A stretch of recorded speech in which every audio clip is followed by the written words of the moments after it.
Hi, welcome, and thank you for joining us here at Brady's Corner. I'm Brady, and this is my corner. Meet Natalie Goodman. Natalie Goodman is the founder and CEO of Incentifind. Had the pleasure of meeting Natalie. How many years ago has it been? At least three. I mean, it was pre-pandemic, right? I know we kind Yeah. of lost a year or two with the pandemic. So yeah, at least three, maybe four. And Natalie, please introduce yourself. But a little bit about Natalie. She's an architect. She focuses her past. Your focus was on energy. You were with AECOM, and you were a PM with them, if I remember correctly. Is that right?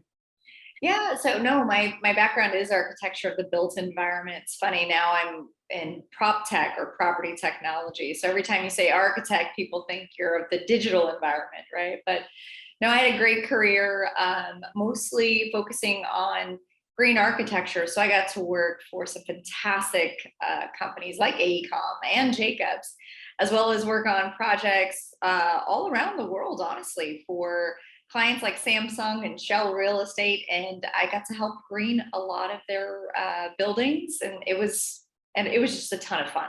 So. Natalie, so when you and I first talked, you had just started your company, but now you're up over 20 people now. Is that right? Yeah, that's right. We've been growing, and I think it's reflective of the fact that the market and demand for green building incentives is growing, right? We've seen that kind of with the passing of this latest climate bill, which I'm sure we'll touch on here in a little bit. Yeah, I mean, well, let's go ahead and touch on it now. So I know that my team we've had probably 7 people dedicated to unpacking the Inflation Reduction Act as it just relates to about 2 or 3 incentives. The 45L tax credit, 179D energy efficient commercial building deduction. 45L is for the audience, the energy efficient residential tax credit. Unpacking that, unpacking all the Energy Star associated requirements, so on, so forth, et cetera, et cetera. Now, but it's big. Like we just attended, for example, an NAHB, National Association of Home Builders webinar the other day, where a gentleman named JP did a fantastic job of unpacking it a little bit more. But there's a lot in there. There's a lot of funds. And there's also I think a big education requirement.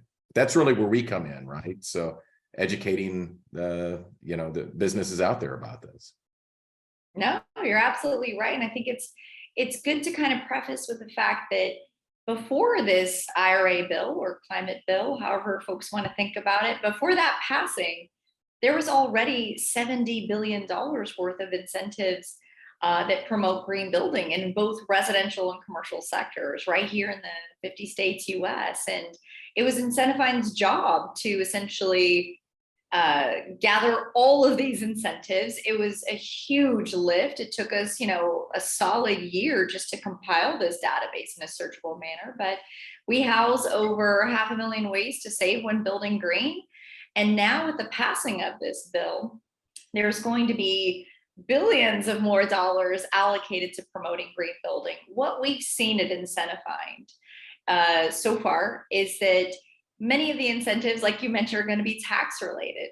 At the end of the day, Brady, we're just a database, and not to downplay it, because we do manage one of the messiest sets of data out there, but we don't provide fulfillment services the way you all do, right? So while we make incentives easy to find, folks will still work, with groups like yourselves, right? What we've also noticed for the incentives from the passing of this bill is that initially, a lot of the incentives rolled out at the federal level, right? We've got to remember there's 5 different levels of government that incentives typically will pass through. You've got federal level incentives. Many of those have already been allocated. Then you have the states, and some states will decide to manage the green building incentives at the state level, like Massachusetts and California do a great job of that. Other states like Texas, where we're headquartered, they'll decide, to perhaps pass on the management of these green building incentives onto the local government. So it may go to the county, it may go to each individual city. And then when you get to these lower level governments, those folks may say, you know what, we'll allow the utility companies to manage these green building incentive programs. They already have great green building incentive programs in existence. Let's just, park more funds there. So what we plan to do, or our plan of attack, is to watch these 5 levels of government. Our database and team are already structured to do that. And we believe many of the funds past the federal level will begin to emerge probably, late Q1 of next year. So we'll keep our eyes out for the state, local, and utility level incentives. Natalie, what's the related to the Inflation Reduction Act, what's the biggest thing that really catches your eye as far as some of the world's biggest incentives that you're seeing? That's always a tough question, although we get it all the time. To be honest, let me kind of back up and give a quick story, because the impact of one incentive can have totally different effects on a project. It just depends what that project's goals are. Let me give you a quick example. Let's take solar. I feel like a lot of folks understand solar incentives. They hear about them all the time, right? Well, if a solar array on a commercial property is the only way that property is going green, just for an example, right? Well, then the incentives associated with that might be a little smaller. I mean, they're going to be nice. There's going to be tax-related incentives for solar, as well as probably city-related incentives like fee waivers. We see a lot of those, as well as cash reimbursements from the utility company. But it's just going to be pertaining to that single piece of equipment being installed. Let's take a similar size project, also installing solar. But on top of it, they might be looking at other energy efficiency measures. You can look at how incentives can be compounded to where there's going to be more cost savings going to that project, because they're not just looking at solar, right? They're looking at other energy efficiency measures, perhaps lighting and HVAC and controls, which help control, when your AC turns on and off. So it's really difficult for me to say, well, there's incentive, ABC at the federal level that blanketedly gives, a substantial amount of tax incentives, because it really depends what each project is doing. And I'm sure you're kind of familiar with that. I think what's exciting our team so far is to see how much money is going to be allocated for homeowners. I don't think commercial business owners are going to miss out on anything. I think those incentives will continue to reveal themselves. But right out the gate, there was a huge allocation for homeowners going green, and that's pretty exciting. So Natalie, tell us a little bit more about that. Is that them, retrofitting their house, modifying? Walk us through that. Yeah. So for the residential incentives, you're exactly right. It is going to be mostly related to retrofitting their home. If we just kind of imagine in our minds the map of the United States real quick, you have a lot of homeowners where electricity rates are rising. And we also have to keep in the back of our minds that half of America's housing stock is 40 years old or older and has never been upgraded. So to give you an idea, most homes will need a roof by age 30. So if the average home is 40 years old and hasn't even been upgraded, you're talking about its envelope, which includes the roof and windows and insulation. Already that's deteriorating. So those electric bills and those homes, these really inefficient and wasteful homes, they're even higher than homes that might have addressed, the new roof issue or done any sort of upgrade to their, systems that affect energy conservation in the home, right? So most of the incentives are going to be targeting those homeowners because, again, the problem is half of America's homes haven't been upgraded and really need to. The other item that these residential incentives will address, besides energy, is actually water. So if we go back to imagining the United States, a map of the United States in our minds again, let's divide it in half and go west.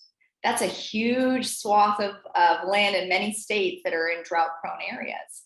Mm-hmm. Just the same way that their electric bills are rising, so are their water bills. So many of the incentives will also tackle water conservation, both indoor and outdoor. So showers and faucets and sinks and toilets, as well as lawns, believe it or not. We've seen incentives, for example, in Arizona that will pay homeowners to tear up their grass and put down artificial turf. It still looks fantastic and saves on, water bills. So that's kind of what we're seeing so far in the residential. Well, the incentive they gave us here in Las Vegas is they just outlawed the grass. So that's their incentive. I saw that. Yeah, and I mean, water is going to continue to be, an issue. I think we all should keep our eyes on it. Where energy's taken up a lot of space in our minds, we should be looking at water, because you're going to see a lot of conservation needed in your drought prone areas. But guess what? You're going to need mitigation or flood mitigation on your parts of the United States that see a lot of rain or hurricanes like we do here in Houston, Texas, right? Right. And, also there is a large water component to, for example, talking about home residential, the 45L tax credit for energy efficient residences for dwelling units is now for 2023 through 2032. There is an Energy Star component of that, which requires, a pretty big water conservation component in that, and at least the utilities, or not the utilities, but the appliances and toilets, and so to speak. So, yeah, I would definitely echo that. What are you seeing, Natalie, right now is the biggest challenges in communicating some of the messages of these incentives out to businesses? And also, along with that, how do you do that? Can you give us a hypothetical of how a business might work with you? Yeah, I know you can see me visually, but I'm laughing because that's the hardest challenge, is talking about incentives in two ways. Initially, it's to simplify the incentive so that many property owners, whether residential or commercial, can realize, oh, wow, I didn't know there was an incentive for that. I'd love to take advantage of it. So there's talking about incentives in that regard, right? Just realizing the incentive awareness. And then there's, well, okay, now that I'm aware of the incentive, how do I capture it? How do I know if it's right for me? And incentifying has to digest incentives in both of those ways. The ways in which we communicate incentives is we have tools that anyone can really access from our website at incentifying.com. And the first tools that are available mostly to the commercial real estate market, I'll explain that here in a second. They're going to help commercial property owners or those serving them just kind of understand that incentive awareness. Are incentives offered in my part of the country? Okay, well, if they are they applicable to my asset type? Oh, they are. Okay, do they match what my building needs? And a lot of our tools help a lot of these commercial property owners or those serving them quickly understand that. And you're talking through simple input of a property address and selecting a few filters based on asset type or new construction, existing buildings, things of that nature, right? Once we get past the incentive awareness, now it's time to really kind of begin to what we call verify eligibility. And that's one of the products we have. It's our most detailed product. We actually can verify eligibility of all incentives on any asset in the United States using just a few credentials. So a commercial property owner could fill out their address, say, oh, I have a commercial office in Dallas, Texas, for example, that's this many square feet. It's this old, and I plan to upgrade the HVAC system and perhaps lighting, right? And a report will be produced that says, okay, we heard you on the HVAC, we heard you on the lighting, but you should know, Mrs. Building Owner, that Dallas has a lot more to offer than just HVAC and lighting. Perhaps you want to look at all of these incentives that touch everything from water conservation to energy efficiency, indoor, outdoor, building envelope, renewables, electric vehicle charge stations, and perhaps that helps that building owner quickly decide to expand their capital improvement budget and address far more that helps them attract and retain tenants, or it helps them realize, okay, we're going to be able to budget exactly just what our needs were, which was, HVAC and lighting in this case. So that's kind of the way we talk about incentives at Incentifine. There's the awareness component, because I don't think many people are even aware of just how many incentives there are. Remember, our database houses over 500,000 incentives worth $70 billion a year. And after we're done with that awareness, that's when we want to verify what property owners are eligible to capture. So Natalie, I'm guessing each report it's a fixed fee, right? That you would run for them. And then what if they wanted an additional consult to really like understand the top 10 things that they were unaware of? Is that something that you provide to kind of do that even more? Absolutely. So once a property owner purchases a report, and keep in mind there's two ways to purchase. Yes, there can be a single report, and it is a flat fee. We're a pay to search database because we don't sell any information that's submitted to our database. I came from real estate. I know it's very taboo to do that, right? So we keep everything private and instead assess a fee ahead of delivering any products, right? So you pay for the product, then you receive it. Once a property owner purchases, let's just go back to my verified products, right? It's a detailed product that commercial property owners will look at to see all of eligible incentives, and they can kind of cherry pick the incentives that best suit their projects and needs, right? Yes, they can purchase that product transactionally or one-off, but we're actually seeing at Incentifine is where property owners will purchase those reports across their entire portfolio. They're beginning to look at addressing their energy efficiency needs or water conservation needs at a portfolio level. So we do accommodate that pricing as well. We give substantial discounts to those who want to just look at their entire portfolio and do a quick CapEx planning session. Incentifine doesn't help anyone with that. We also don't do cost benefit analysis. Look, there are wonderful professionals like yourself, like architecture groups or engineering groups that will help owners do that. We don't want to take away from that work. Again, we're just a database, but we can quickly and accurately provide the appropriate data to have those conversations with the professionals you already have established relationships with. That's great. That's great. So let me throw a hypothetical at you. Okay. So we have a home developer, and they develop communities, and maybe they want to start developing communities in Monroe, Louisiana, or let's say pick a town in North Carolina or anywhere in Florida, right? You're seeing a lot of development in these areas, really along all of the Sun Belt, but certainly in the Southeast. And they're doing some quick analysis on, do we build the homes like we've been building? What would the difference be if we do Energy Star homes in this area? So your program could show them, oh yeah, plus you'd be getting utility rebates on this or that from the utility company directly to your company as a developer builder of these Energy Star homes. That's right.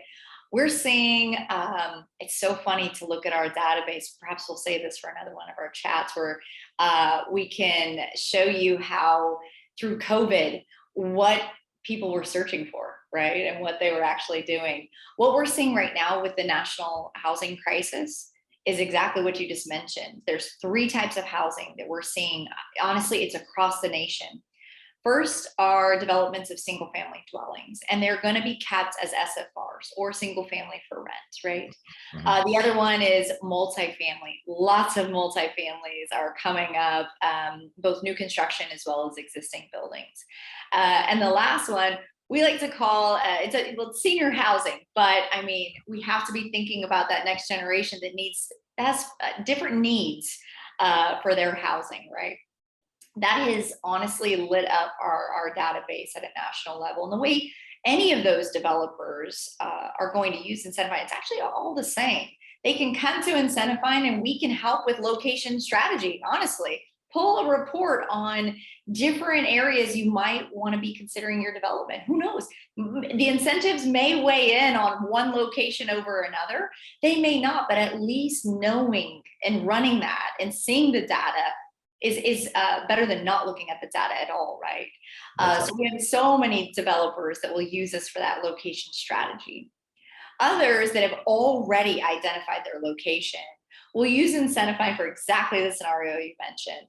They'll say, okay, well, we were considering installing as much, Energy Star appliances because we know that's what the renters want or the buyers want, right? They're looking for those kinds of things. So they'll run a report of their entire master plan community or their entire, multifamily community or senior community. And we can show every incentive that promotes the purchase and installing of those types of appliances. And then the last group is those retrofitting the existing homes, which is it's a substantial part of what's happening in the United States, are upgrading a lot of these homes and multifamilies and senior housing facilities. They'll do the same thing. It's more of a CapEx planning, what I was describing earlier. They'll pull reports and say, okay, how far can we stretch this budget to upgrade these huge amounts of homes and facilities? So there's really no wrong way, if you kind of didn't catch, to use Incentify, right? We're just a data set that says, hey, we found money. Let us know how you want to use it to capture it. That's fantastic. Let me ask you, so you mentioned something interesting. So, on searches and the data that you have, what are the data telling you about? Is it telling you anything different than what we're hearing from economists now on, where the market's going? And also, you and I are most interested in what are the developers going to be doing, right? And so what is that telling you? Yeah, that's, no one's ever asked me that question. It's going to now be something I look at with my team, right? I wouldn't say the data is telling us anything different. I mean, right now, like I said, we have that housing crisis, that housing need, especially affordable housing needs. That's exactly what we're seeing in our database. Developers are requesting, keep in mind, our reports can show not only just incentives that promote green building, but affordable housing is an incentive that we also will capture in our reports. So developers will see the incentives that promote any sort of addressing affordable housing in any way, shape, or form within their communities. And they certainly can take advantage of it, or maybe it still doesn't, help their deal pencil, or it doesn't help provide enough budget for to also address affordable housing, right? But again, at least seeing the data set is helpful. So I wouldn't say that our database is seeing anything different. It's been a lot on the SFR, single family for rent market. That's had a huge uptick. It started about, I'd say 12 months ago and has not stopped. As well as the multifamilies. We've seen a lot of conversions from commercial offices to multifamily. That echoes, I've heard about that. Yeah. A lot of, remember, or during the pandemic, a lot of people began working from home. Office space went up. You had developers that had to look at a different way to leverage these buildings that were just sitting there. And yet we have a housing crisis. What a great time to convert. And yes, you can take advantage of incentives. So no, I'd say our database is echoing a lot of what we're hearing. That's great. That's great to hear. Natalie, how can people get a hold of you if they want to go to your website, they want to email you? How do we get a hold of you? Yeah, I think the best place to start, honestly, is our website. And I always tell folks, head to our case studies, because you would be so surprised just how similar somebody else's project might be to the one you're considering. And what it'll do is it'll warm you up to how do you even start the conversation with Incentify? The other thing we like to tell folks is start with the website, because you're going to see a 3-step process. I like to remind people we are software, we are not consultants. So everything is meant to be streamlined through our software. So long as you follow the 3 steps, the 3-step process you see on our website, we can ensure that you're going to capture incentives, right? So I think start with the website, and beyond that, I'm happy to make myself available. That's great. That's great. Well, that's about all the time we have today. A very special thank you to Natalie for joining us. I know everybody's going to love this, and we'll be reaching out to you at Incentify. Thank you all for joining us here at Brady's Corner today. Make sure to like and subscribe, and talk to you next time.